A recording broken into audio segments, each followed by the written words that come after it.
All right, everyone. Welcome back to another episode of the Two Planker Podcast.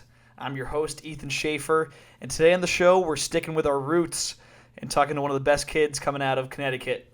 His name is Mac Forehand, and we just had a great conversation talking about growing up in CT, riding at Stratton in Vermont, competing in Xgames, and getting to go out to the Olympics. It was awesome. He's only 20 years old, so it was really cool getting to talk to him right as things are starting to kick off. As always, if you like the show, be sure to subscribe and give us 5 stars. Follow us on Instagram at twoplankerpod, and send us a DM if you have a guest suggestion. That is all for the intro. Hope you guys like it. All right, here we are back with another episode. And Mac, do you want to introduce yourself for everybody? Yeah, I'm Mac Forehand. I'm from Fairfield, Connecticut, but I moved to Winhall, Vermont a couple years ago, and now I'm living out in Park City, Utah, just skiing, having a good time. There we go. We got another one of the Connecticut boys on the pod. I'm Yep, happy to have you. And I don't ask everybody this, but how old are you? I'm 20. 20. Yeah, Cool. That's freaking sick, dude. So I think yeah, like the last time everyone saw you was on TV at the Olympics. So what have you been doing since then? yeah. I after the Olympics, I got back to Park City, and I've just been yeah, I was skiing with Cody LaPlante, my roommate, a bunch, and just with all the friends, just kind of not thinking about competitions, having a good time. I got to see my girlfriend back at home for which was super nice because we were on the road for like a month before that and just traveling a bunch. So yeah, it was nice. Got to just chill and not really think about too much. And then after that, we just went to France for the I think the third World Cup of the season, and that was pretty sick. But the finals got canceled, so I got fourth in qualifiers, so it just carried over to finals. So ended up fourth again, but all good. Fourth place this season, so it's a little like annoying, but it's chill. We've been having a good time. Teams was really sick. This is my first time ever going there, and the mountains and like the whole zone is so sick. We got and skied a little bit too on the mountain. It's so much fun. Dude, that's awesome. And Yeah. did I see that you were at Corinthia for a little bit? Yeah, so we're actually going to the Steel City Showdown in Pennsylvania at Seven Springs. It's Tom Walsh's event. So I was like, oh, we'll just go to the East Coast like prior to that event, and I brought Colby Stevenson and Cody LaPlante. They're staying at my house for like 2 days, and we're gonna just ski. We skied all day today, and it was so sick. First time back there since Christmas, so it was pretty sick to see the boys again and just get to cruise Corinthia. It was so sick too. The weather was so nice and warm, and snow was good too. Yeah, Yeah, it was fun. that's awesome. And like, yeah, Yeah. right now we're recording this in March for anyone that listens to this further on the down the road. And dude, New England March, it's horrible. It's like you get rain some days and then it snows others. So I'm glad to hear that it's looking good now.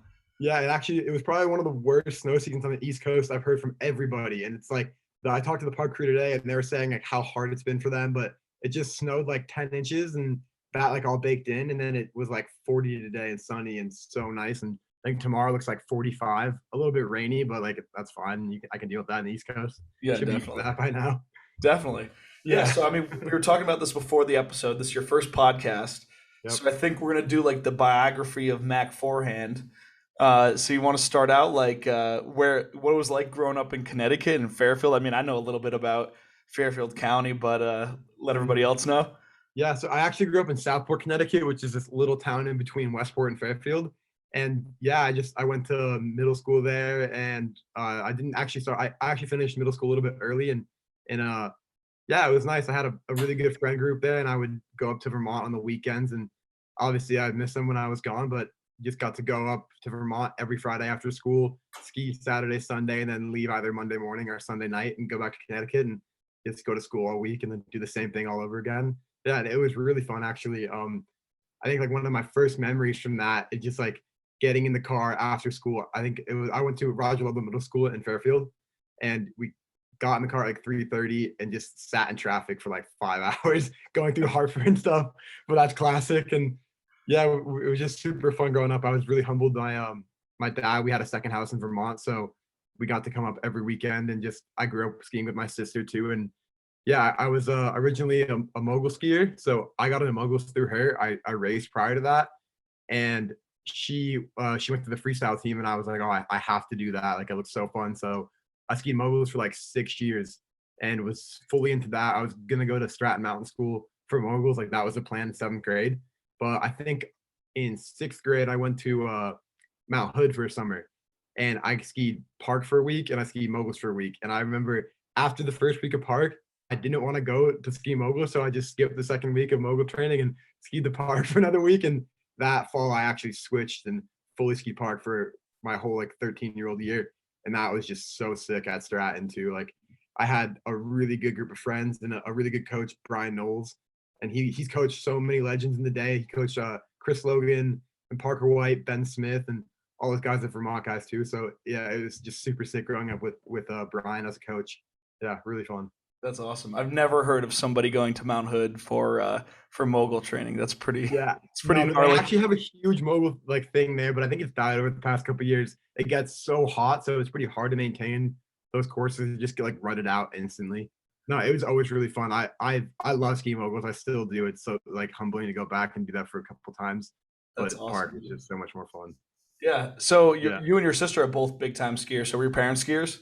Yeah. My mom actually she grew up skiing Mount Snow when All she right. was like, I don't know how old she was super young, and she used to go up on the weekends and stuff. And my dad actually grew up skiing too, so it kind of just was ingrained into us. I started skiing when I was like 3 years old in Vermont, and I have a photo actually of me in like a little pack on my mom's back, and she was like skiing down Stratton on this trail called Standard, like the main trail there. And yeah, it was pretty cool growing up there for That's sure. cool. So Yeah. did they always try to push you into like a like a rigid competitive setting, or were they kind of open to Oh, whatever you wanted to do? yeah, so I actually like I was in a group because my parents would go and ski with their friends. They wouldn't want to like go ski with me, who like a little kid who didn't know what he was doing and crashing into people probably. So I did like the like programs you do when you're younger. There was like a daycare ski program, and then I went up to Little Cub and then Crossroads, and then I eventually went to racing. I did that for like a year and a half and was so over it. Like I could not stand it, and I was like, I just kept talking to them about me wanting to switch. I wanted to snowboard too because I was so over ski racing. So then I switched to moguls. Like I think I was maybe 6 or 7 years old, and yeah, just from there, kind of just accelerated. It was sick. And then with park and stuff too, I never like my parents didn't want me to ski park. They were like, "Oh, you're going to be a mogul skier." Like they want me to ski moguls because I was doing that, and that's what my sister's doing, and all our friends ski moguls. They didn't like know the park program people, so I just like I think I just go and ski park for fun. And I did my first comp with like one of my friends. Me and him just, or his dad drove me to Corinthia for the day when I was like 11 years old, and I did my first slow comp there. It was a USSA comp back in the day, and I did so bad probably. I don't remember how I did, but it was just like such a cool experience. It was so much chiller than I remember from moguls. Moguls was so like serious and straightforward, and I remember all like the parents at the bottom of the mogul courses like screaming for the kids and stuff. And yeah, the slopestyle comp wasn't anything like that. It was super cool. And yeah, I think when I was the year after that, I did like a bunch of USA comps. And my first time doing that, and I did really well in the Vermont series, like better than a lot of the other kids. And I was like, oh, I can maybe like pursue this. And I went to nationals that year, and I did horrible. And I was like so bummed. I remember. And the next year, that's when I switched to fully to park. Yeah, Dude, it that's was sick. sick. Mhm. So I mean, I'm only a couple years older than you. I'm 23 now. So like when Uh, we were younger, like rail jams were huge, and yeah. I forget the Corinthia summer rail jam. It was like the peace pipe. Would you go to that stuff too, or were you always on the like just sticking to the comp circuit? Because I mean, rail jams it doesn't really progress your career necessarily. It's just kind of for Yeah. fun. No, I actually, so I have a photo in the basement of me hitting this flat bar in the middle of Stratton Village because they did a village rail jam every year. They would drag all the snow into like the middle of the village and set up this like sketchy scaffolding. And that was my first ever rail jam. Like I think that was my first time actually doing like a park comp besides that slope one. And I did so many USA say rail jams and I love them. Like the local, like just hike as much as you can and try to do as many tricks as you can. That was always like the highlight of the year was rail jams. And I think I kind of grew up around that before slopestyle kind of came into play. Yeah, it So was when sick. did you start seeing like it always feels funny describing skiing this way, but like professional success. Like when did you, like the U.S. free ski team, for example, when did they start approaching you, or when did you start getting noticed by them? Yeah, when I was 13, the year that I fully stopped skiing moguls and just skied park that year, I did a bunch of comps, did super well at those like USA say junior comps and the USSA comps. And I actually went to nationals that year and I ended up third in slope and I won the rail jam. And after that, I got so the US team has this like Project Gold Camp and it's for the young kids and it's in Mammoth every single year in May. And that was my goal. The end of the season was to get invited to that camp, and I got the invite at the end of the year and went to Mammoth for like a week, and that's where I met Dickie Thomas. He's also a good friend of mine, and both the Fagan brothers, those two twins, and a bunch of other of my friends, and even like Cody LaPlante, I met him there as well, and now we live together. So it was like that was kind of my like, okay, maybe I should look into like what I could do with it as a career maybe. And I remember being a mogul skier when I was younger, and me and my friend would always just watch ski movies and be like, we want to be professional skiers when you're younger. So like that was kind of always the goal as a young kid, was like be a professional skier. Like it was just so cool. And like now I look back at it and it's like so humbling to see that now. And I kind of, I mean, I don't want to say like I made it, because you never really make it in skiing, but it was just super cool to be on the tour and get to tour around the world and ski for like a living. It's really sick. Yeah, that is Yeah. super sick. So Yeah. like even as mogul skiers, you guys were watching like freestyle Yeah. skiing movies? Yeah. So actually, my coach I grew up with, my mogul coach when I was younger, he coached Josh Berman, the level one director, back in the day at Stratton. So he would always get a copy of the level one movie every single year. And I was good friends with his son. Me and him would just get home, I remember we watched Turbo for the first time, the one filmed in 2009, and we just watched it on repeat. Turbo, I Trip, and Refresh were like the three go-tos when I was younger. And like those movies, I loved watching free ski movies. Like those are my favorite ones for sure. That's so sick. Yeah, it was so sick. So I actually met Josh the first time this year at Xgames. he was there filming Trevor for the big air jump, right? Yeah, Trevor. Yeah. That's where I met him, and we were helping Trevor out a little bit too with that day. Yeah. What was it like meeting Berman after watching all those movies for so long? Oh, it was so sick. Yeah, like he's like a star in my mind, like he's like one of the coolest dudes, and he's so chill too. Like he just will like talk to you forever. And I haven't talked to him too much about living on the East or like him coming from Stratton and stuff, but I've known him from the past, like people that I know talking about it and stuff. We went to Denver to film Street like 2 weeks ago. Me, A Hall, Cody, and a couple others. And we went to level one there, and he hooked us up with some gear, and he gave us some we got like a generator and lights from him to like go film at night and stuff. And he like just gave it to us for the trip, and we gave it back to him at the end of the trip. It was super dope. Oh, that's awesome, dude. Yeah. It was so cool to be at too. Like you're like it was so sick to see in person, like all the gear, all the editing rooms, like all the posters and stuff. It was really cool. Did you play it cool when you saw him, or did you fangirl out like, oh my God, Josh, I'm such a big fan? No, I didn't fangirl too much. I just wanted to like introduce myself and be like, yeah, I grew up in the same town as you, and like I love watching your movies, and that's like what I grew up on. So I think that was pretty cool. I got to tell him that. That's awesome, bro. Yeah, it was That's sick. awesome. Yeah. So like the growing up on like the comp circuit, who navigated that for you? Because you're like you said, you were 13 years old. So are your Yeah. parents trying to figure out like, oh, these are the dates? Are you like, do you have a coach, a dedicated coach that's kind of just sending you guys info like, hey, you got to do this, this, and this to get to these finals? Like, how do you navigate that as a kid? Yeah, so my coach Brian Gardner, who I grew up, or not Brian Gardner, Brian Knowles, who I grew up with, he was like just super chill. Like he was one of the chillest dudes I've ever met. And we didn't like really focus too much on competing. It was like a lot of like skiing and like drills, and I'm like so grateful for that, because like it taught us how to ski pretty much, and like how to do turns and how to look good when you're skiing.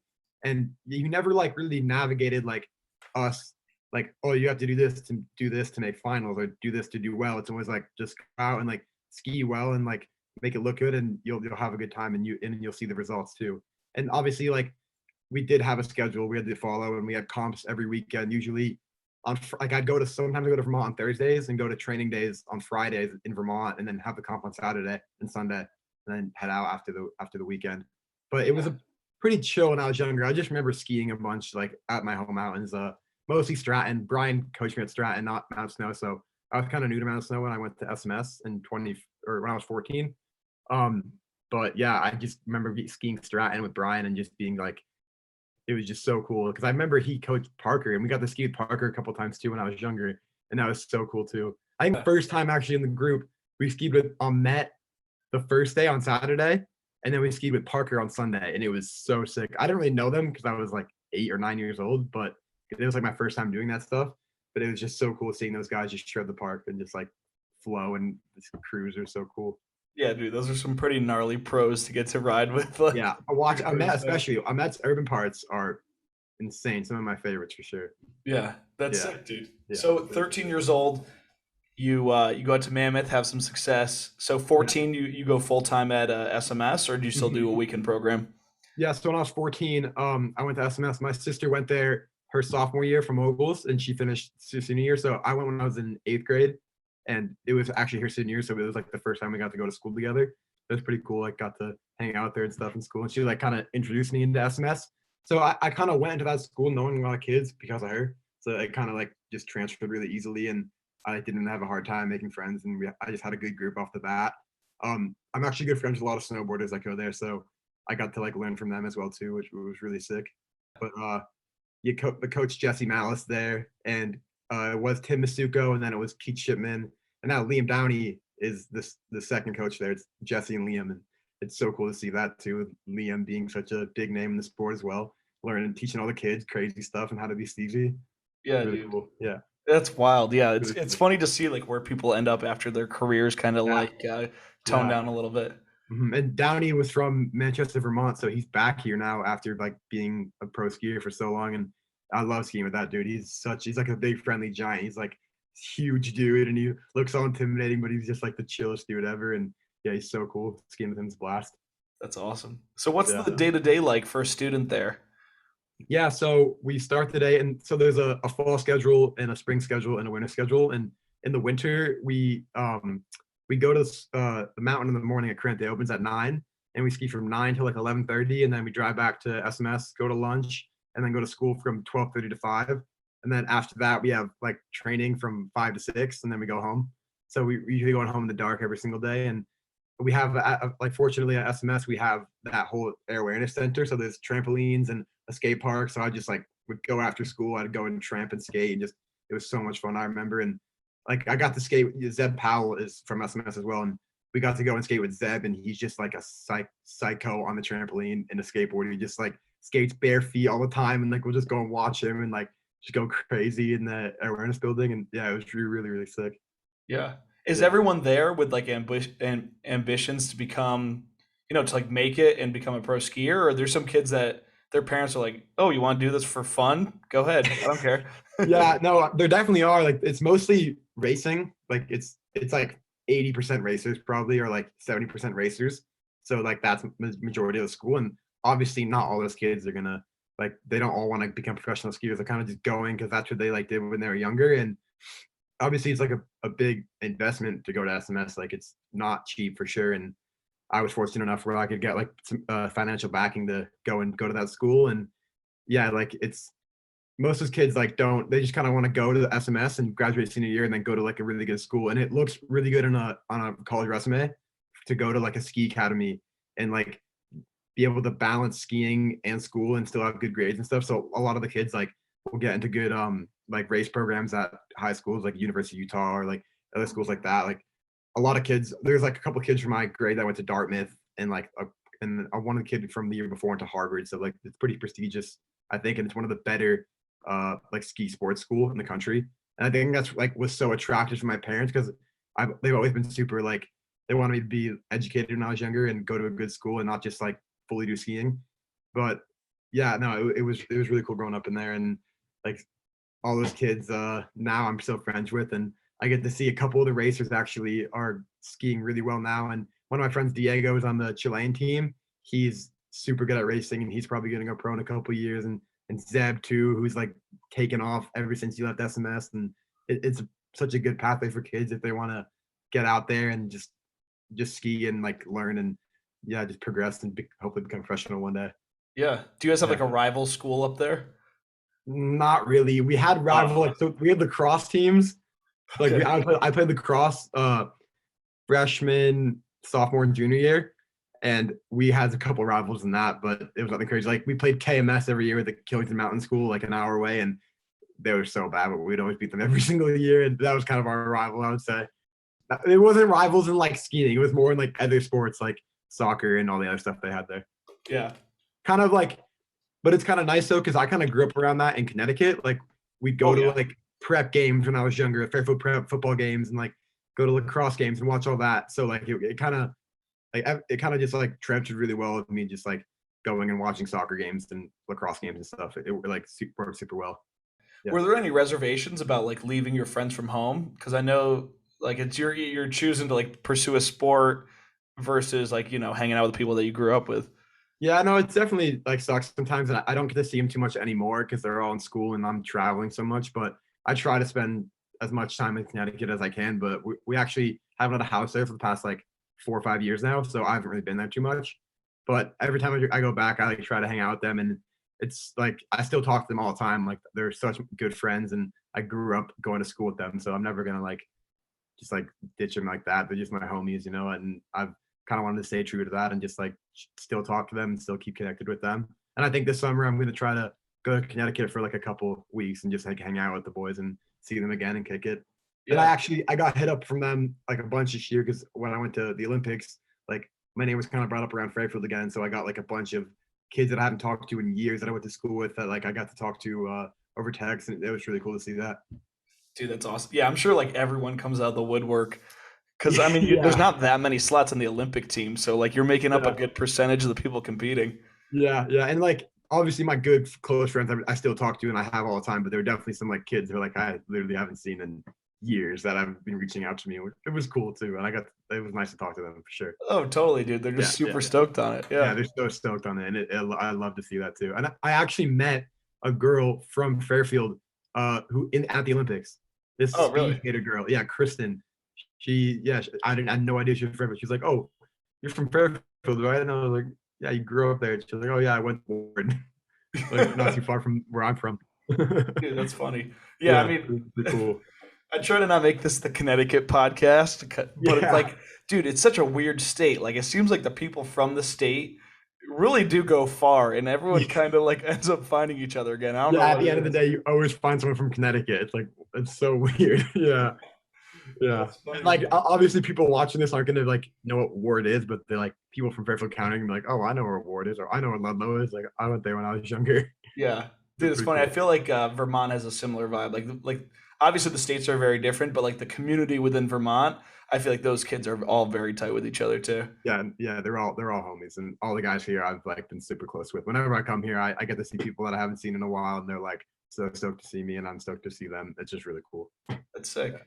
yeah. So while you're at SMS, in terms of like the U.S. free ski team, like what are you on the rookie team by that point? Are you just like doing your thing on like I don't even know the U.S. You're gonna have to help me with this. Yeah, USSA and the USASA. yeah, yeah. So there's USSA comps. They don't have it anymore. It's all USASA and then like NORAMs and Rev Tours and like all this stuff. There's like a bunch of stuff now, but USSA used to be like the thing back in the day to get into like junior nationals, which is almost bigger than it was harder to get into than USASA nationals. Like everyone went to Copper at the end of the year for USASA, and that was like the big thing. It was really cool, but like the USSA one was a little bit tougher and a little bit more like I don't know, cutthroat. If that's the word for it. But they don't do that anymore, unfortunately. But yeah, yeah, I just did that all eighth grade. My first year there, just skied as much as I can. I wasn't on the rookie team yet. I was just skiing at Mount Snow all the time and traveling as much as I could too. And then I think freshman year, I went to my first Rev Tour, or no, eighth grade year, went to my first Rev Tour. And then freshman year, I went to Waterville for Rev Tour and I actually won that one. And that was my first like big event that I won. And then the rest of that year, I ended up doing pretty well. I think I finished like third overall in the Rev Tour rankings. And then if you win the Rev Tour overall, you get NORAM spots. But I had enough points through that year that I could go to the NORAMs the next year. So sophomore year, I um I actually got a bunch of NORAM spots. Went to Aspen Open in Aspen, Colorado, like on the Xgames course. Um, it's just like it's just obviously smaller comp, but it's like the Xgames course. And you get there and you're like, this is insane. Like all these features are huge. And I remember going my first time, like, this is absolutely crazy. Like I hit the last jump there in the slope line and it was the most airtime I'd ever felt at the time. And I was just like little 15-year-old kid, like this is crazy. And I didn't do too well in slope that year, but I won big air that year at Aspen Open, and I got World Cup starts for the following year. So my sophomore year of SMS, I did my first World Cup, and I went to Milan, Italy, and I did a big air event there, a city big air.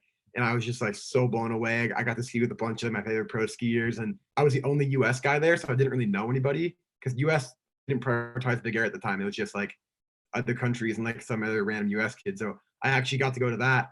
And that was the first time where I was like, okay, I can do this for a living and be like, all right, I want to like do this and for the rest of my life and like just like ski and compete and have a good time. And actually made finals that trip. I qualified third in the finals, and I got to do the night finals time, and it was top 10 guys there, and it was like the craziest moment. I remember just standing at the top of that big air in Milan and seeing like 10,000 people at the bottom, and I'm just like a little kid up there, like this is crazy. And I think I ended up 10th that night, so like it wasn't like crazy. I didn't ski too well, but it was just such a cool experience. And that rest of the year, I did like 2 or 3 more World Cup big airs, and I ended up like 10th overall in the standings, and I got World Cup starts automatically to the next comps the next year.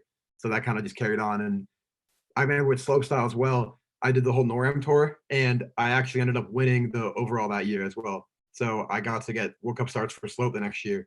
So that's going into junior year now, SMS, and I had my first international World Cup slopestyle in Dubai, Austria, and I went with oh wait, no, I made the team the year prior to that, and then I got to go with the U.S. team to Dubai, Austria.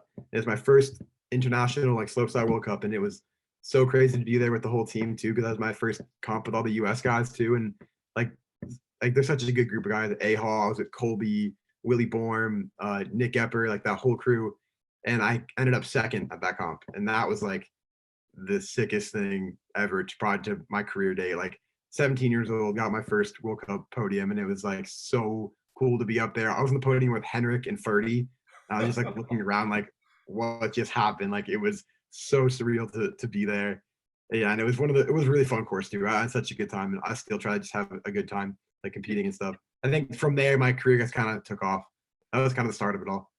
Dude, so like when you're 15 years old at that city big air in Milan, Yeah, what's what's it like getting used to like a crowd that large? Because I'm sure when you're first starting out, parents, friends, and then people just at the mountain that want to check it out. Like, yeah, what's yeah. it like when it's actually a roaring crowd under the lights? It just amps you like to a different level. You get so stoked at the top. It like helps, and like it helps so much when there's a big crowd with all the athletes too, because they just like they it helps them amplify like what they want to do, and like you get so juiced like to go up and do a trick. And with slopestyle it's different. You like have to kind of focus and stuff. For big airs, it's always been like get as hyped as you can before you go and like just chuck off this sketchy jump in the middle of the city. That's my mentality for it, at least. Not everyone it works that way, but yeah, it's just so cool to see that. And I got to sign my first autograph that night. I remember, and did some interviews that night, and it was just like so cool being there and like having that first experience as a 16-year-old kid. And yeah, it was so cool.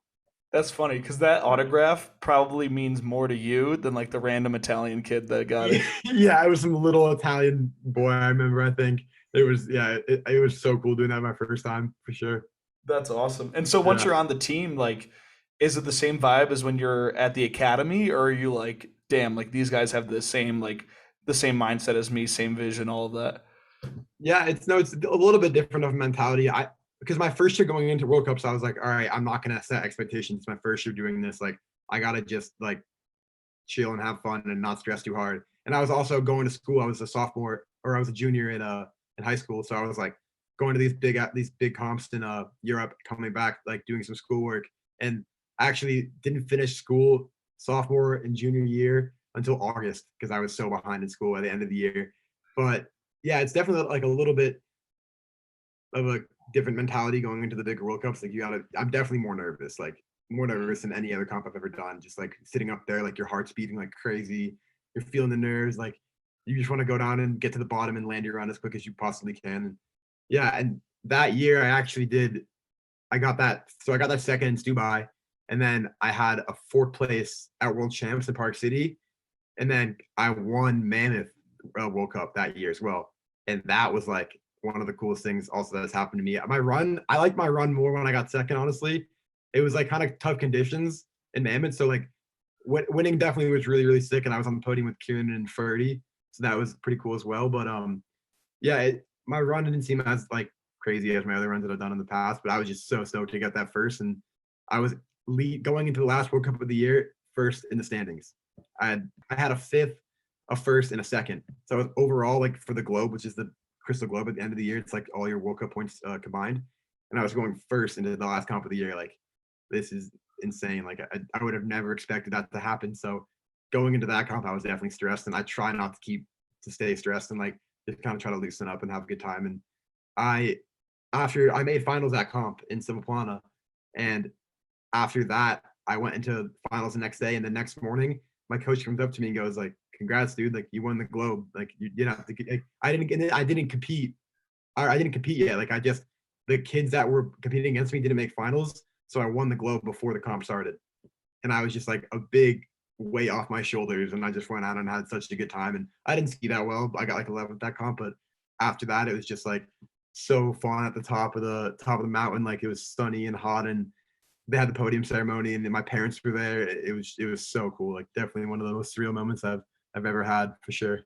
Dude, that is Yeah, awesome. That yeah. must have been that must have felt so good. It was just happening all so quickly. Like you don't expect anything to happen that quickly with competing, and it's just like all of a sudden, end of the year, I had won the overall. Yeah, it was pretty cool.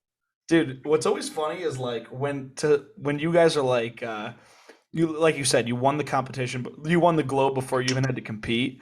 And to see your guys like casual runs where you're just taking it easy Mhm. is just gnarly. Like are you when you guys are just like chilling, are you just still riding at such a like a super high, like gnarly level? Yeah, I mean, it's like obviously chilling and like there's like chilling and then there's like comp chilling kind of like you can go out and ski a park for fun and just like or hit big jumps for fun and just like do singles and like big floaty fives and have a good time and just like that's kind of like one of my favorite thing to do is hit really big jumps and do like small tricks like sevens and fives and all that stuff. But like, yeah, I went into that comp and did like a pretty mellow run. I remember, I think it was like 312s, which is still like not that mellow. But it's like Yeah. for me, it's like, okay, I've done that so many times in the past. Like I can do it pretty well and land a run. But it's Yeah. like at this day and age, like you can't really chill at a comp anymore. Like especially the big airs, it's crazy how much the sport has progressed in the past like 2 or 3 years. It's progressed like almost 7 years in the future, like just with all this new like access to airbags and all this stuff and trampoline and people training and stuff now. So you can't really chill too much anymore in comps. You gotta just got the huck and hopefully land your stuff. Yeah, dude. Yeah, Yeah. so that's what I was gonna ask. Like, what's your training like? Because I know that some people like love water jumps and some people hate them. Some people love airbags and some people hate them. So like, what's your trick?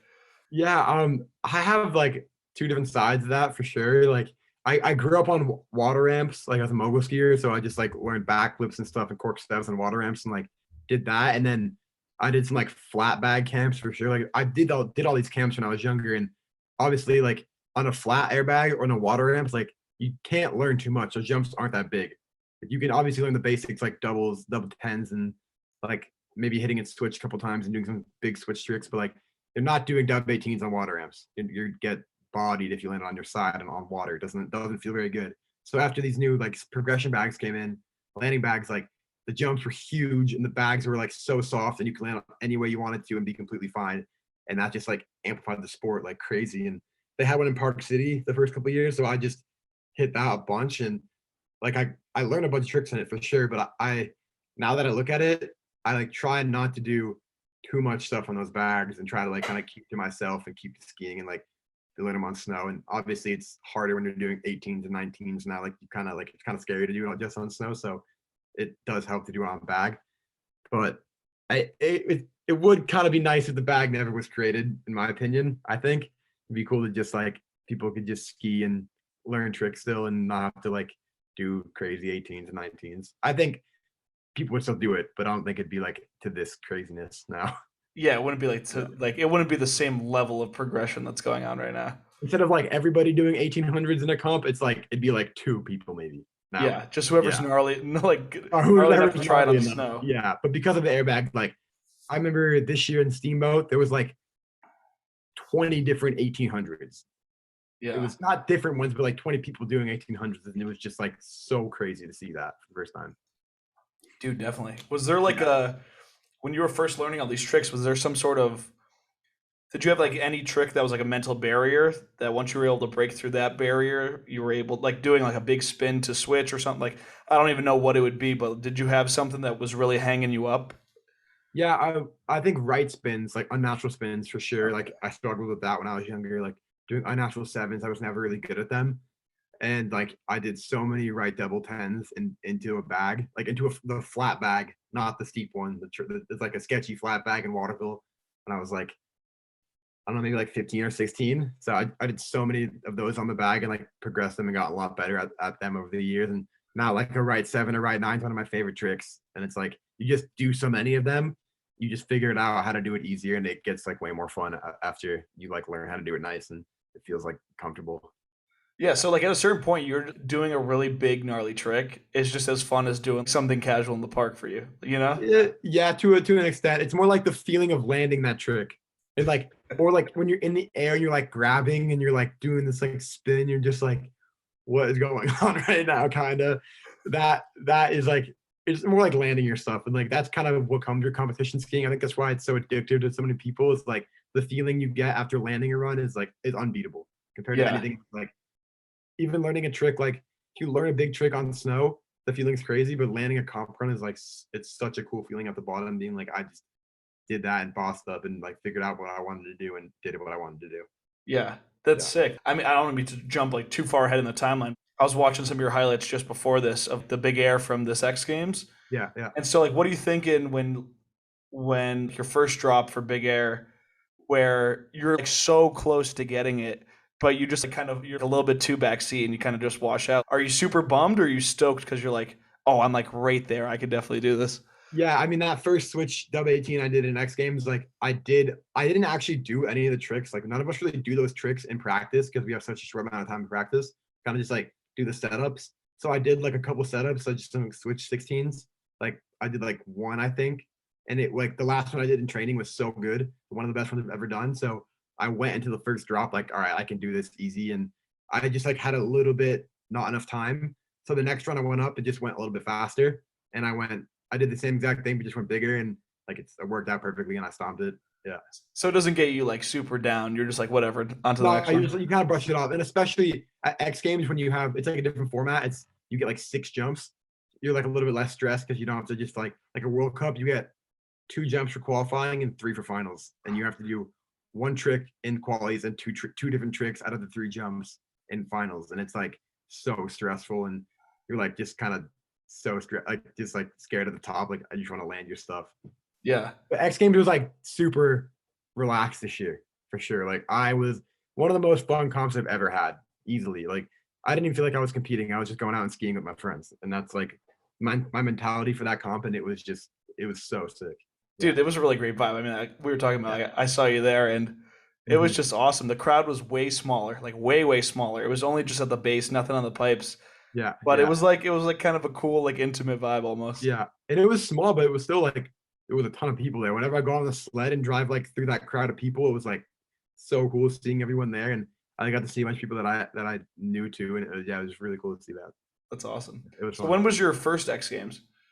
Oh, so when I was 17, I got invited to my first X Games, and I remember I was skiing Corinthia the day before. I was literally leaving the next day, skiing Corinthia, having such a good time with my friend, just cruising, like so ready to go to X Games. And Corinthia has this wooden park, all wooden rails, and I usually stay away from that.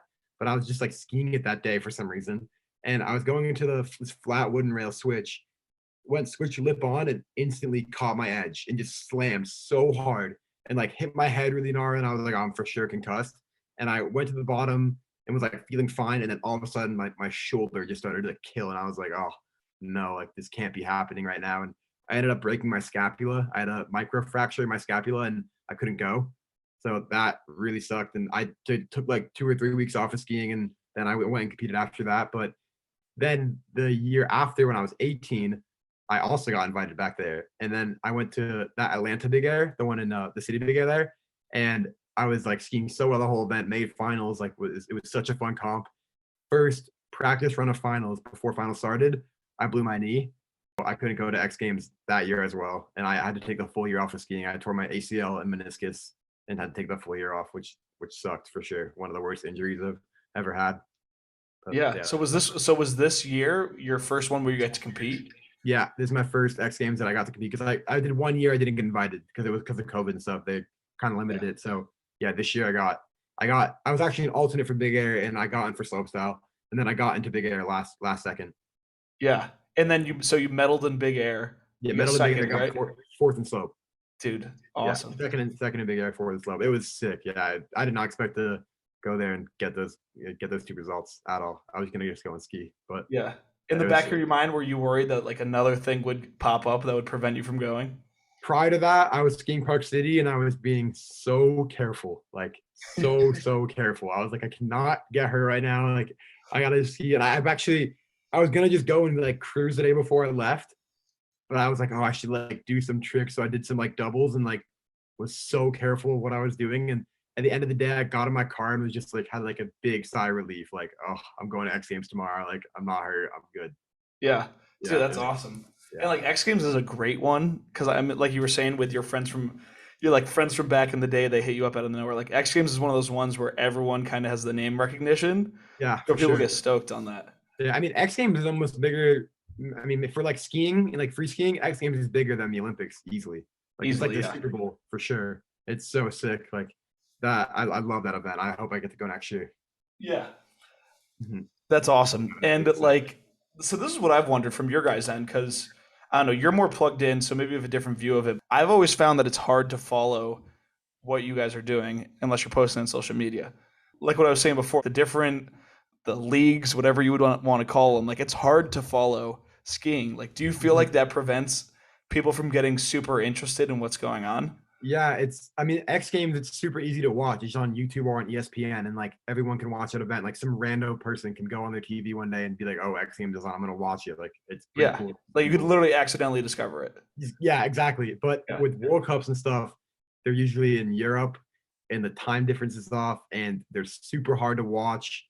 And like their broadcasting for World Cups is so out of whack, and like they have to fix that somehow or have a better broadcasting system. Like I think they should just stream it on YouTube Live and just have that, but they never do that. You have to have some weird like channel. Like we have Peacock TV, and on Peacock TV they only show the American runs, and it's like it makes no sense watching. It's so hard to watch all the comps there. And like I remember we watched a comp in Europe, but we didn't go to it. So we had to just like get a VPN and say we were in Europe and then go on this random European website and then find the World Cup. And it was just like so annoying to even just to watch a comp that I wasn't even in. And yeah, I hope in the future that they can figure out a better streaming platform. And I know it's so hard to find that. Like not a lot of people want to broadcast like not that big of like, it is a big sport, but like people do like go watching football and baseball and that kind of thing. So in Europe, I've noticed people like in Europe, skiing is huge, just like the culture there. But in America, it's more like skiing is such a small percentage of what people watch in the US and like what people do, I guess, in the US. And you can't ski a lot of places in the US, but in Europe, it's like there's mountains everywhere and like snow everywhere you go. So I think in Europe, it's a bigger culture for sure. I hope in the US it happens for sure, like Is one there day. anyone within the community that's pushing for that? Like, I mean, I think people are pushing for it for sure. I just think that World Cups aren't like as like a racing World Cup, for instance. Like there's so many people go to watch racing World Cups because racing is so big, and the prize purse if you win is like it depends on where you are, but it's like 50 to 100 grand if you win a racing World Cup. But for us, it's like they give you a 10 grand if you win, and then there's like it's just such a hard thing to watch. People don't really watch it that much. I think so. People watch snowboarding more than skiing, like for the World Cups for sure. But yeah, it's just like hard to watch. I hope they figure out something one day. I'll try dude, to push for it too. I want to push for it and see, but I know even X Games just got bought out by somebody else, and I don't even know if ESPN is going to stream X Games next year. yeah, we'll have to see. I think Yeah, there's like rumors that like they might have sold because ESPN owns events and they also own like broadcasting rights. yeah, So they might have like let somebody else run. They might let somebody else run the event, yeah. but still be the ones that put it on TV. Yeah, I mean that would be sick if we could put it back on ESPN. But I think like McLaren, like the company that owns McLaren F1 team, Is bought X buying Games it. or something. It's super random. Yeah, Yeah, yeah, yeah, dude, that's crazy. That the price purse for a World Cup is only 10 grand for yeah, yeah. what? And it used to be like, or not World Cups, but like I know X Games back in the day. I think it was like I used to be 50 grand or something like that, and now it's Yeah, 25, which is still huge. Like that's a lot of money. But yeah. like X Games is the biggest payout event for skiing. X Games and Dew Tours are the same. But But dude, even 25 grand, like after definitely like 5 plus years of being on like the rookie circuit where you're really not making money, yeah, that yeah, probably like just barely makes it up. Say it costs, 2 grand to go to each event with travel and hotels that you're probably putting up. Like that adds up so quick. yeah. And if you're not on like the US team helps out so much with our travel and stuff, and like I'm so grateful for that. And they get we get our flights and stuff paid for and our housing and paid for when we go and travel. So like a lot of the money you make at World Cups, like you usually keep unless you go and do your own thing or like you go and like do your own trips and stuff. But yeah, if you don't have like the US team backing or like big sponsor money and you go on to win a big event, like that 25 grand doesn't last you that long because you're going and traveling so much and all these comps cost so much money and you're just like always spending money to go and travel. And it's just like always going to be that way, I think. But that's kind of like the culture of the sport, just going and traveling and skiing. So Yeah. Are yeah. there any kids that you've competed with that aren't like going to a ski school and getting coached, or do you kind of have to get coached and have the access to like the airbags and stuff to compete at this level? I mean, there are definitely kids who are out there that didn't go to ski academies, didn't like go to airbag and stuff that are so good. And like, I love to watch them ski and stuff. But like, for the most part, like you either do online school, like most of the kids in the US team did online school or went to like a ski academy. And then once they got on the team, they just like move out to Park City and just like ski and go to like online college or like go to college on the side and stuff. Yeah. Wow.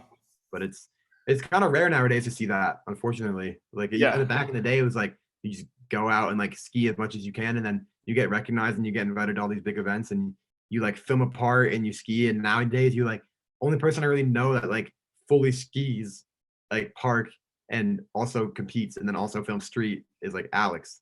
He like drops a part in the same year as he goes and competes and stuff.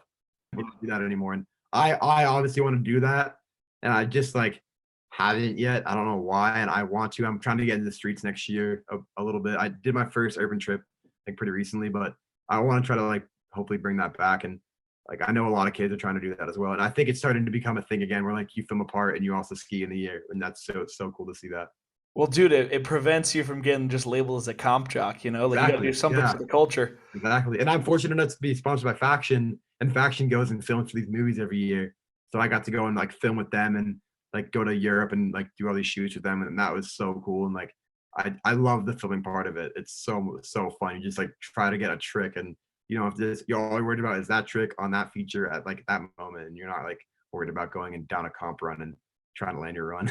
That's awesome. Yeah. Yeah. So like when did the sponsors come into the mix? You're on Um, Faction. I see the yeah. Red So Bull I hat. was sponsored by Rosignol when I was like 13 14, and then I remember uh, at that Waterville comp when I won that Rev Tour, I was 14. My skis broke, and I had no other Rossi skis, so I borrowed a pair of Factions from this girl that I knew, and I skied the whole comp on the Factions, these like 170 Candide 1.0s.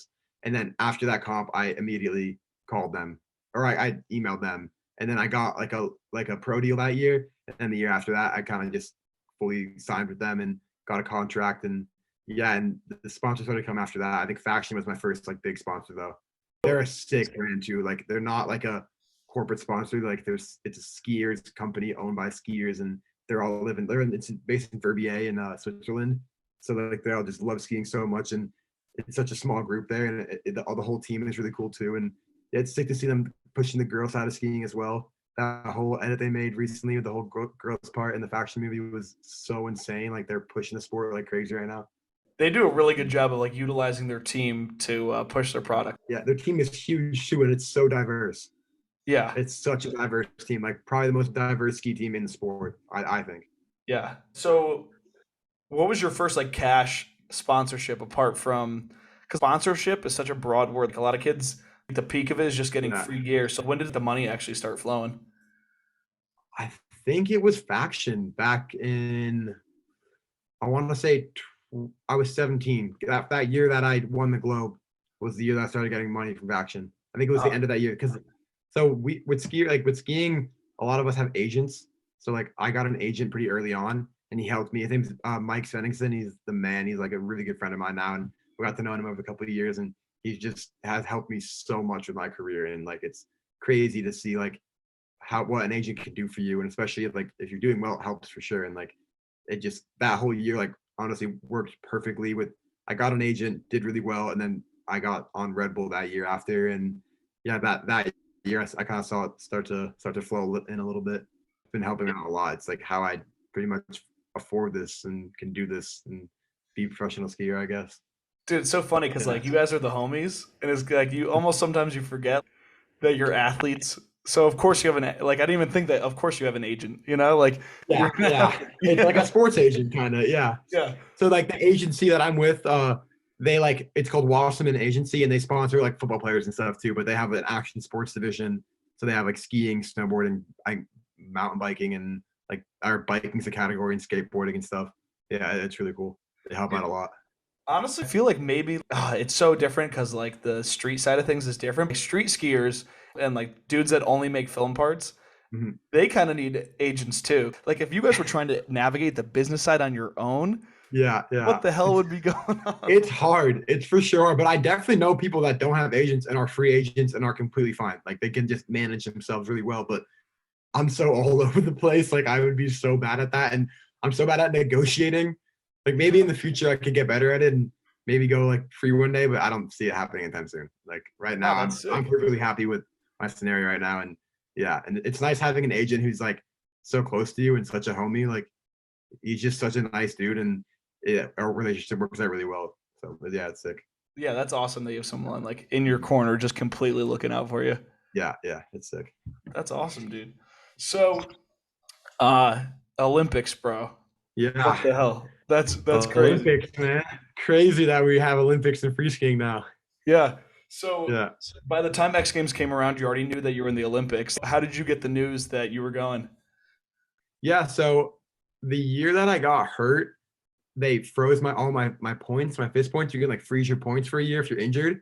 So all those points carried over. And then I got that second place in Aspen the year prior. So that was an Olympic qualifier. So I was going into the Olympic year looking really well. Like me and Colby were pretty much untouchable. Like no one could really touch us. And like we had our spots kind of like they weren't secured in the beginning of the year. Like obviously there was a date where we knew where we were going, but like we were looking really good. So like I didn't have like that year I got or this year for like the Olympic qualifiers, I got fourth at Dew Tour, which helped a lot for sure. And then I had that second the year prior, but like I didn't really need to do too well to like this year qualifiers to make it. Like I was pretty set already. So I kind of just like skied this year and like I didn't make finals in Dubai. So like that was kind of a bummer for sure. Like when you don't make finals at a comp, it's like definitely pretty hard. And I was pretty hard on myself. I was pretty bummed, but like you gotta just remember that it's not about the competition stuff. It's about skiing and having a good time. So yeah, I kind of just like after that comp kind of cleared my mind and then had a pretty good rest of the season. I got two fourths and then X Games came around and did well there. So that doesn't count towards the Olympics, but it feels like a booster. So me and Colby knew pretty early on. And after that Mammoth comp, they did an announcement and they announced me, Colby, and Alex. And then the fourth spot wasn't undecided yet. And then a Gapper eventually too. So yeah, that us four were named and we knew where we were going. And it was like, yeah, pretty crazy. I don't really think I'd be going. I mean, obviously with a goal in my head for like the past 3 years, and then like it came so quickly, and you're like, oh shit, I'm going now. Like it doesn't really, you don't really comprehend it at first. But yeah, going to China too. Like I would never have thought I would have gone to China so it's like soon in my life, and yeah, it was so cool. Such a humbling experience too. Yeah, Yeah, dude, that's it was awesome. sick. So, I mean, Yeah, you were probably just stoked beyond belief, like that you were saying it, yeah. like people coming out of the woodwork, just everything. Yeah, and it's like not even I'm just stoked too. Like people that I have supported me my entire life are stoked. And my parents like were so stoked too, like because they've been such a big part of my ski career. Like I would not be able to be here without them today. And like my dad was so stoked, and like I remember my dad and my mom were like posting all over Facebook and stuff and all that stuff. And it's yeah, it's super cool to see that. Like all our hard work, it's our hard work. You know, it's not my hard work. It's everyone that helped me get here, and like that's so cool seeing that pay off at the end of the day. Yeah. So did they get to come out to like did your whole support system basically get to come out to China with you, or was it just the boys and the team? No, yeah, we had no spectators out of Chinese people this year. So only people from China could go and spectate the events. Like there was no outside spectators. So it's just yeah, us and me and the boys and a bunch of like all like it was nice because I had all the other free ski teams there too. Like we're really good friends with the Canadians there and like all the guys we compete with we're all super close with. So we kind of just like chilled in the village and hung out with all those guys. And the first we got there 6 days before we had anything. So we were just like chilling in the Olympic Village for 6 days, like trying to figure out stuff to do. And like we just like focused on meeting people. And I met so many cool people and like traded a bunch of pins and stuff.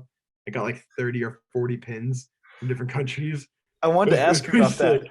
I Yeah, almost yeah, forgot about that. I'm glad you brought it up because you were posting those pins like crazy. So yeah. what's the pin culture at Olympics like? It's sick. No, it's so cool because it like forces you to meet people. Because like everyone has pins from different countries. So you go up to a person, you're like, yo, you have any pins? And then you trade and you're like, oh, what sport do you do? Where are you from? And like all this stuff. If they speak English, it gets pretty easy to talk to them. Like a lot of the guys, I just go up to them and we trade pins and that would be it.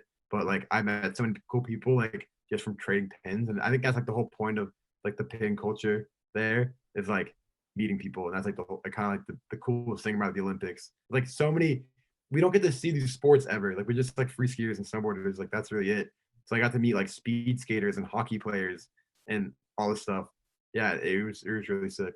So Alex, when he went to Korea, he put all the pins on his beanie, like in 2018. So I was like, oh, I'm gonna do that now, and I put all the pins like all over my beanie. And at the end of the trip, my beanie would just like sag over my eyes because it was so heavy. It would just be like so like a dense beanie on my head. Pretty funny. Yeah, bro. Yeah. What was the pin that you wanted the most? Like what was the pin that you just had to have? Well, a lot of my family's from Greece, so I really wanted a Greek pin, but I never got one. But I got a Saudi Arabia pin. That I was like probably my favorite one. Yeah, that one's That's sick. And pretty I got a sick. Kazakhstan pin too, which was sick. Yeah. Yeah, that's cool. Did the But US give you like a starter kit? Like, here's yeah, like you get 50 a bunch of pin. pins from the U.S. guys there. Yeah. Yeah, they give Dude, you like a bunch. you still have them all with you? Yeah, not here, but they're in Park City. Yeah, I got a bag full of them. I don't know what to do with them yet. I'm trying to figure out. Well, maybe I'll make like a board and put them on that. It'd be kind of cool. Yeah, that'd be kind of sick. Yeah. I Yeah, have so much like stuff and like bags full of stuff from the Olympics that I just like don't know what to do with now. It's like clothes and stuff like because we get from Nike and Polo, and it's like I brought like 2 suitcases full back to Vermont, and my like dad today just like ravaged through like all of this stuff and like took a bunch of items with him. Pretty funny because I'm never gonna wear it. I don't think. dude, I was gonna say that like all the stuff is sick. Like the kits are super sick, but Sick, it's yeah. almost like a uniform. Like would you ever really wear any of that stuff back in the US, or it's like you kind No, of just wear it at the never. village and that's it? Yeah, that's why I think we wore it so much and we tried to wear as much stuff as we could. Like, doesn't matter how goofy it was, we just would rep it just to try to wear as different kits as we could per day. And like me, Alex, and Colby every day would put something else on, like put something new on, like try to like all match and stuff and walk around the village. But I don't think I'd ever do that besides being there. Yeah. So Yeah, I it's mean pretty cool. I asked A Hall this. Mhm. So I gotta ask you now, which country had the best kit? The US was really good this year because we had so many items, but Canada's outfit was really sick. They Just had like The a bunch Lululemon was of just Lululemon killing you? stuff. Yeah, they had a bunch of sick stuff. Did he say that Alex said that too? Yeah, he said the same thing. Yeah, Canada. Canada was the best. I got a pair of mittens from them and I got a beanie from them, but I wanted these like they had these like puffy jackets, these white ones that were so sick that I wanted to trade with one of the Canadian guys, but I never got it. They all wanted that pretty badly. Yeah. Yeah. Was any other country like just going hard? Maybe it didn't even like necessarily look good, but they were really going for it. Well, like the thing with the other countries, like they only have like almost like one thing to wear, and they always wear that all the time. But like with Okay. U.S. and Canada, they had like so many different items.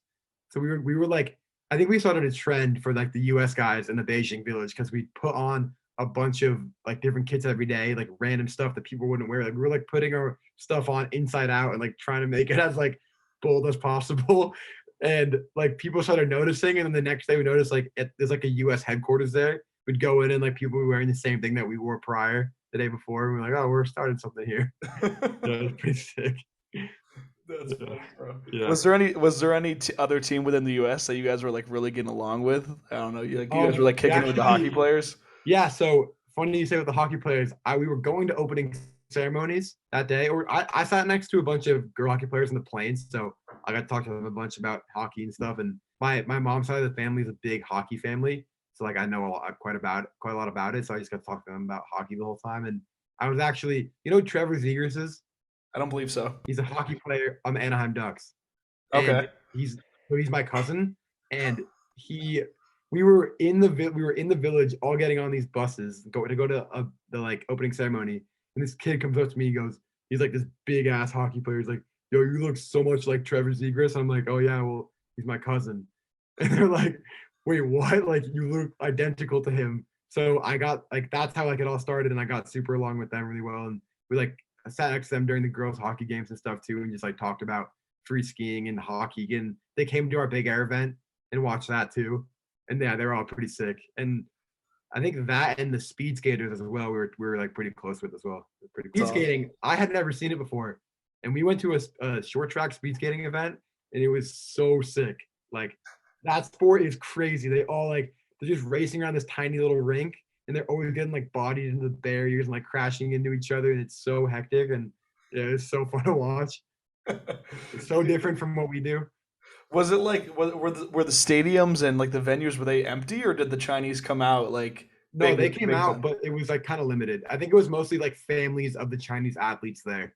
Oh, But okay. like there was like all the athletes watching on one side and then like all of, like the public Chinese watching on the other side. So it was like pretty full, I would say. Not like what it would be if it was a normal Olympics. So you said like you were chatting with them on the flight over. What was your seating arrangement like? A Hall said that he since he's so like so such a giant, he got to sit in first class. What Yeah. were you like stuck in the middle? No, so I actually so there's like first class and the plane we were on was brand new and it was a charter. So it was only US Olympic athletes there. And we got like this bus escort to the airport and like had like our own hangar and stuff. It was like the whole Delta like leaving experience was crazy. It was so sick. We like all got off this bus into this airport into this hangar, and the plane was in the hangar. And we got like greeted by all these Delta employees like cheering for us, and walked down this big red carpet. And so I sat on in Comfort Plus, and like it was like the row right behind first class. So I had plenty of leg room, sat in an aisle seat, and it was so nice. Like we were on the plane for a long time, so I had to like talk to people and like meet people, and we got like pretty good food and stuff too. And I actually the first class seats they like fully lay out flat, and Colby and A Hall both the first class. So I would actually go up to their first class zone and just like sit in the zone with Alex in like his little pod. They like decked him out this like Delta pod, so we would like chill together in the pod and like just talk for a little bit. It was pretty cool. Yeah, it wasn't like any other flight I've ever been on. It was sick. Yeah, it was really cool. Yeah, Yeah. that's awesome. So I mean, Oh yeah. so I'm trying to think like the order of events. It was did you guys go straight to the big air venue or did you guys go to like the main village first and then go to the big air? So there was three different villages there, and we were staying in two. And we got to the Beijing village for Big Air because the Big Air venue was in Beijing, and so we were it was like a 15-minute bus ride every single day from the Beijing village to the venue. So we were there 6 days before anything, just cruising Beijing. And the cool thing about being in that village was like we weren't around snow athletes, we were around like hockey players, speed skaters, like that kind of crew. So we like got to see all those dudes and like hang out with that like group, which was a little bit like strange at first, but because we weren't like around like the snowboarders or the mogul skiers, like skiers were just like around random sports. It was like all the big air skiers and then like all these other sports. It was pretty funny actually because we were like we stood out a bunch for sure. Like we did not really blend in with the crew there. Like everyone was wearing like super like fitted stuff, like going training and like they're like tight suits and their gear and stuff. We're just there like with baggy clothes, like walking around the venue. And we had nothing to do the first 6 days. And then we had 3 days of training for Big Air, and then our quality day, and then an off day because the girls went, and then our final day. So we skied 4 days on, 1 day off, and then the final day after that. And then after finals, we got back to the Beijing venue, packed up all our stuff, and then took a bus like 3.5 hours to the Winter Village, and we were there for like a week after that too. But we had training the next day after Big Air finals. There, went to bed, woke up, and had training. Damn. Yeah, pretty hectic. And like Colby got second, and after he got second in Big Air, had to do like this media frenzy tour, and didn't get into the village until like 4 a.m. Then woke up and had training. It was hectic. Were you guys Yeah, stoked? Were you guys stoked that Colby was able to get it done for the U.S.? yeah, it was really sick. Yeah, and Colby like isn't known for doing big air, like doing well in big airs. He's a slope stock guy. He's like the guy that does well on slope events. So he like, and with me and Alex too being in big air, like I didn't expect much. I just wanted to go out and like ski in the big air, and like I don't think any of us would have expected that Colby would have came out on podium, and he skied so well, like the best skiing I've ever seen from Colby at a big air event, and it paid off, and he skied. Yeah, it was sick to see that, and that That's podium awesome. was cool too with Burke and Henrik and Colby. Like those three guys were all so sick and such homies. So It's such a good podium. That's awesome. That trick he did in the comp was his first time ever doing it. Just like He ever. did it. He didn't even do it in training. He did a nosebud triple with safety and training, and then just like did it with Japan in the comp and did it like perfectly. Were you guys just losing it? Like, holy shit, he Yeah, just pulled that out of yeah, nowhere. yeah. And it was like the people that the top three all did like perfect stuff, but from fourth and on back to 12th, like everyone kind of had little bobbles. So like the podium made sense, and like the top three guys like skied the best, and I was like sick to see that they did well because that made the most sense for everyone too. And there was no like judging mishaps, which is sick. That's cool. What'd Yeah, you really think of what'd you think of the venue itself? I mean, I already talked to A Hall about like the complete overreaction by people, but what'd you think of it? Yeah, no, people overreacted for sure. Like people were like, "Oh, it's at a nuclear power plant. Like everyone's gonna get back with like a radioactive stuff all over themselves." But no, it's actually it used to be an old steel mill from like the '80s, and then they retired it, and those are like the cooling towers in the background. So it wasn't a nuclear power plant. There was no nuclear stuff going on there. It was safe, and it's actually cool because they turned that steel plant. They're turning into a park now, and they're gonna put like skate parks in there and like malls and stuff, and like it's gonna be a zone where people can like go and hang out, and it's not gonna be wasted space anymore. Yeah. And Do you that was get like the the whole point with Chinese, like with the Olympics too. Like that whole Olympic Village is gonna get reused now. It's gonna turn into apartments for people to live in. Like all that stuff they built is gonna be used. yeah. Yeah. Do you get the vibe that like skiing's blowing up in China, or is it kind of like they're trying to make it work, but maybe it's not like what's the vibe of skiing over there? Well, no, after like the Olympics was announced in China, the Chinese like team obviously wanted to have skiers, and it's I met this kid named Bo, and he's this like 17-year-old kid from China. I think he's like he lives in Beijing, and he is so good at skiing now, and he started skiing like 3 years ago, and like Oh, he's such a good example of like how these kids can just like pick up skiing really quickly, and like they're all getting good, and I think it's gonna blow up for sure. And I heard this fact that like 300,000, maybe it's more than that, like 300,000 new people picked up a winter sport in China after the Olympics. It might have been 300 million. It might have been like something absurd like that. yeah. Like at least like with hockey or skating or skiing or snowboarding, like they picked up that now, and like since the Olympics, it's really cool to see that. Yeah, that's awesome. Yeah. That's really awesome. I mean, have you ever like skied anywhere else in Asia, or was that your first time skiing out there? First time ever in Asia. I've never been to Asia before. Wow. Yeah. I hope I go back. Yeah, I'm trying to go to Japan one time. Yeah, of course. I want to go ski POW. That looks Yeah, fun. that'd be Yeah. sick. Yeah. So Big Air, you guys wrap that up. Colby's the only one that takes home a medal, Yeah. and then you guys are just like immediately on to the next one. So Yeah. what was it like going into slope? Yeah, I remember looking at that course for the first time, and like we talked to all the snowboarders, and like it looked crazy and like on all the videos and stuff. So I was talking to actually Julie Marino, who got second in slope snowboarding, and I was just like talking to her the whole time, like how good the course was, and she was like, "You guys are gonna love it. It's so sick." And we got there, and it was probably one of the coolest courses I've ever skied. Like one of the most fun for sure. And I was having such a good training. Like all 3 days of training was so good, and I was skiing like almost the best level I've ever skied. I think I just like kind of blew it in the comp, unfortunately, but yeah, I had a really good time skiing it, and I wish I could add time to just like go and like cruise it and try all the other lines out because there was so many different options at that course, and I hope courses in the future are more like that because wasn't just like rails and then 3 jumps in a row, and like sometimes that's a good thing, but like it was cool to have that like weird side jump and then like the jump in the middle and like all these weird long rails. The rails were like stupid long too. I was trying to hit the longest rails in the course, and I think that's what ended up like me not doing well because I just came off really early on all of them. But like I was just trying to like I got there and I was like I'm hitting the longest rails in the course because if I do it really well, they'll get rewarded.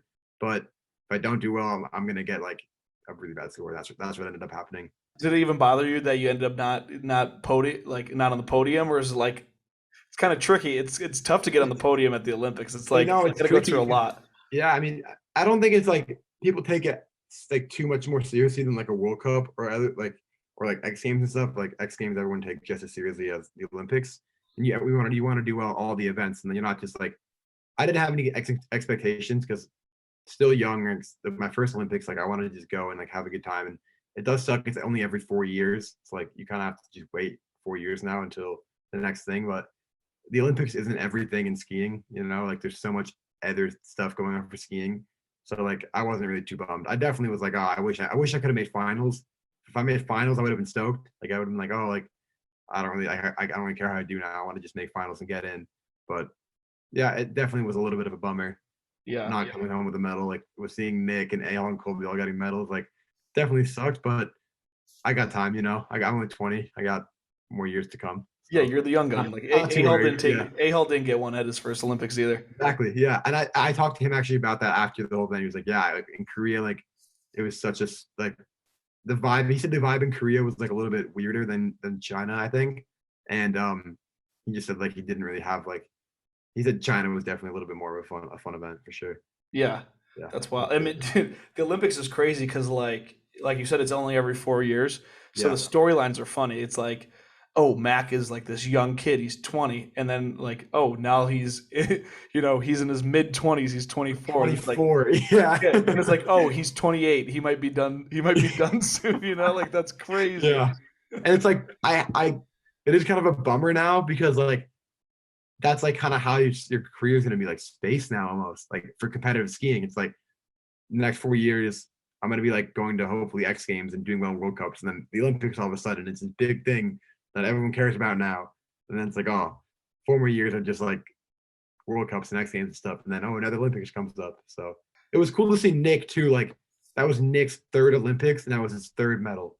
Like Yeah. that is Wow. that's savage. Like he's 28 or 27 now, and he's still like doing so well at these events. It's so cool to see. I think he wants to go to another one. I think he's planning on trying to go to the next one.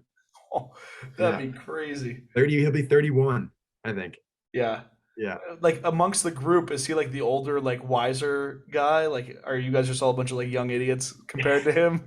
Yeah, I would say so. I'd say Nick's a little bit wiser than us for sure. He has a different like mentality going into competitive skiing too. He's so dialed. Like he knows he's such a good competitive skier. It's like kind of crazy to be around sometimes, but like it's really cool to see that. Like it's just such a different stamp like point of skiing, I guess, compared to like what I would do. I think kind of like a bunch of young kids just skiing, me, Colby, and Alex. Yeah, collecting pins and just goofing Collecting off. pins and just doing stupid stuff around the village. Yeah. That's definitely the vibe I got from the Snap stories. It seems like Yeah, it was just so much messing around. Yeah, we're doing a lot of that. Yeah. So I mean, so after that, like how long was the cool off before you guys started setting your sights on like the next competition? Yeah, none of us like we all had like teens the comp in France in mind, but like no, there was a comp in Georgia, like a country like the country Georgia, and I don't even know, it's like next to Russia or something, but none of us were going to that. We were like, because that would have been like you get home, had chill for 8 days, and then go to a comp. But we just wanted to go home and chill for 2 weeks and ski.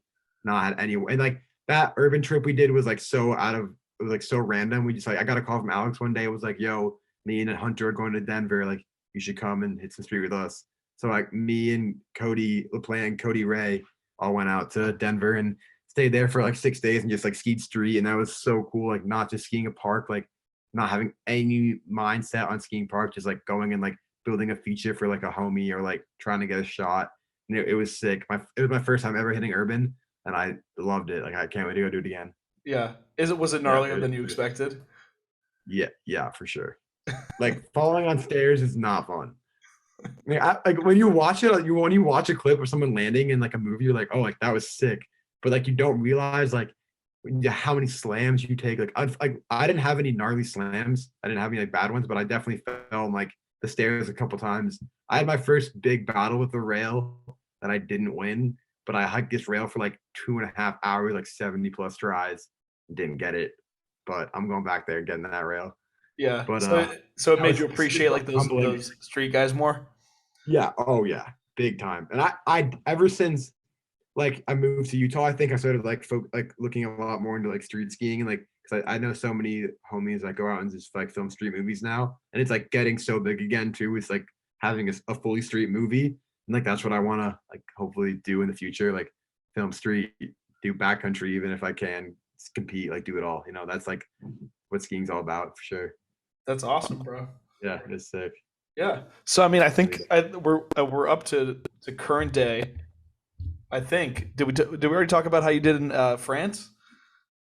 Oh yeah, or I got fourth in France, Oh but yeah, yeah, I think I said that earlier on, yeah. but I just we got there and we like so the rails were like pretty good, I guess, but like we got there and the jumps looked so bad and we are like, oh, what are we doing here? Like, why did we come here? We should have just it snowed like a 2 feet in Park City too the day we left. We are like, oh, like we should be skiing pow in Park City right now. And the first day of training, the boys were like, all right, like we're not hitting the jumps first run. We're gonna just like go and like go on the knuckle and watch. And I was like, oh, I'm gonna hit them. Why not? Went pretty big on the first jump and like kind of hurt. And I was like, all right, whatever. Hit jump two, and you know that clip of Simon Dumont when he overshoots that jump and he's like this in the air. Yeah, That running. was Yeah. like me, like full on running man, overshot the entire landing, like exploded in the landing, and that was like the worst start of the comp. And I was just like, ah, I'm over this. But then the next day of training was like super sick, and we like I did my full run a bunch, and yeah, we like kind of got used to the course. It was definitely a weird one. Like we've never really had a weird course like that before, but like it was really fun still. And like I'm going to France with the boys, like I can't really complain, you know. It's like we're just going and skiing and having a good time. That's like what Yeah. it's all about, and it was sick. First time in teens, so that was really dope. Do you guys get to Yeah, lighten up on COVID now that the Olympics are over? for sure, a little bit. Yeah, yeah, we're a Yeah. little bit less stressed now, That's which gotta is feel sick. so Like I good. remember we were so like at X Games, dude. Like we were so on lockdown, like going to the venue, skiing, going home, and just chilling, and then like just going to like I was being so careful. And I got COVID right before X Games, and I didn't think I was gonna be able to go.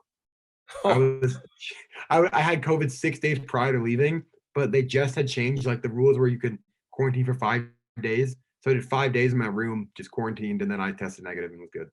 holy crap, dude. Yeah, it was super stressful for sure. The whole Yeah. season with COVID and stuff. Dude, that's so funny Yeah, that like after the Olympics, it seems like the Olympics would be like the end of your career. You know, like oh, like if it was a movie, you'd be like, oh, yep, and that was the pinnacle. And it's funny that yeah, like you literally just go on to like the next event. Like, oh, whatever, we'll it go to the keeps next one. going. Yeah, Yeah. and like we don't really have like I don't really have like a crazy break. Like I'm going. So we're skiing the rest of the season after. So I'm going to the comp at Seven Springs at Tom's Rail Gym, and then after that, we're going to Silva Plana for the last slopestyle comp of the season. And then I'm going to be out in Europe. I got invited to Audi Nines, so I'm going to Nines for the first time. I've never gone before, so that's going to be sick. I saw the features recently, like the sketches of them, and they all look really sick to hit those jumps and like have just like a chill event and just like kind of cruise really sick. And then after that, going back to Park City and hopefully the mountains are still open. I get back the 10th, so I think the closing day is like either the 17th or they're not gonna have any snow and it's gonna close before I get back. But Woodward will be open, so I should be skiing Woodward a little bit, and then after that I have like maybe like 3 weeks, and then we go to Mammoth for May camp, and we go and like for the U.S. team we like have a training camp there, and then after Mammoth I have like 3 weeks, and then I go to Mount Hood and then I go to Whistler, so never really stops. But it's like just what I'm trying to do right now. Ski, ski, ski. Yeah. Yeah. Dude, It's what sick. a schedule, bro. That's Yeah. crazy. And I love it. I love traveling and like going to different places and skiing and just like being with my friends. It's like such a cool thing. Not all people get to experience this, and I'm just like trying to be as grateful as I can for it. Dude, I really wish there was an easier way to keep track and like watch this stuff because it all sounds so sick. Yeah, It's like, yeah. where do you even like keep up with it? You And know? you can get a Peacock account, but I don't promise you it's gonna be good. Yeah. Pay some weird subscription and like it's like such a pain. They need to change that. Dude, well, it seems like we got like your future plans. I do have some viewer questions that I Yeah, wanna get. let's hear them. All right, so to start it off, all right, first question. This one was from the Alex Hall episode submitted by my boy Eric Quinn. I want to hear Yeah. your take on it. What's your hot take in skiing? What exactly is a hot take? What am I like? What's like your opinion in skiing that maybe not everybody agrees with? I don't know. Oh, the pole thing. Then I love people that ski without poles, and obviously people like can pull it off without poles. Like I look ugly when I take my poles off. My hands go everywhere and stuff. But like the big air, no poles thing, it's like everybody admits it. It's so much easier to do tricks on on a jump without poles, like grabbing a skis or whatever. So I try to like keep it true and like just keep my poles on when I'm grabbing my skis, or at least when I'm skiing a big air jump. I like trust me, I love skiers that don't use poles and like go and like film and stuff and like don't use them. Like obviously like it looks sick still, but like it's just big air skiing. I think without poles, like I don't really like it that much. That's a good one, dude. Coming out the Yeah, gate. yeah. That's gonna get some beef for sure right there.